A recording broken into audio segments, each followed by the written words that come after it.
2 வயசு 3 வயசுக்கு அப்புறம் 6 வயசு வரைக்கும் அப்பாவை ஹீரோவாக பார்ப்பாங்க. ஒரு டைனோசர் பொம்மையோட தலை கலண்டா கூட இது அப்பாட்ட கொண்டு போய் கொடுத்துடலாம், அப்பா உடனே சேர்த்துருவாங்க.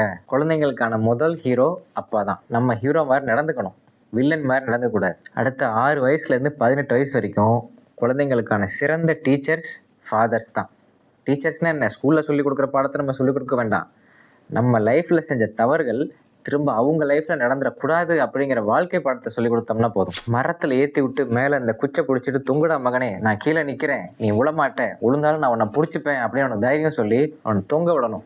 நம்ம உளுந்தாலும் கீழே அப்பா இருக்கார், நம்மளை பிடிச்சிப்பாரு அப்படிங்கிற கான்ஃபிடன்ஸ் அவனுக்கு வரணும். அந்த மாதிரி ஒரு டீச்சராக நம்ம குழந்தைங்கள 18 வயசு வரைக்கும் வளர்க்கணும். இப்படி வளர்த்தோம்னா 18 வயசுக்கு மேலே அவங்களே ஆட்டோமேட்டிக்காக நம்மளை ரோல் மாடலாக பார்க்க ஆரம்பிச்சிருவாங்க.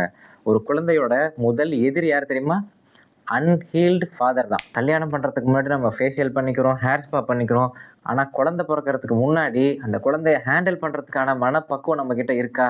நம்மளுடைய மன அழுத்தம், டிப்ரெஷன், ஆங்ஸைட்டி, இந்த மனநோய்களெல்லாம் சரி பண்ணிட்டு தான் அந்த குழந்தைய நம்ம வளர்க்கணும்.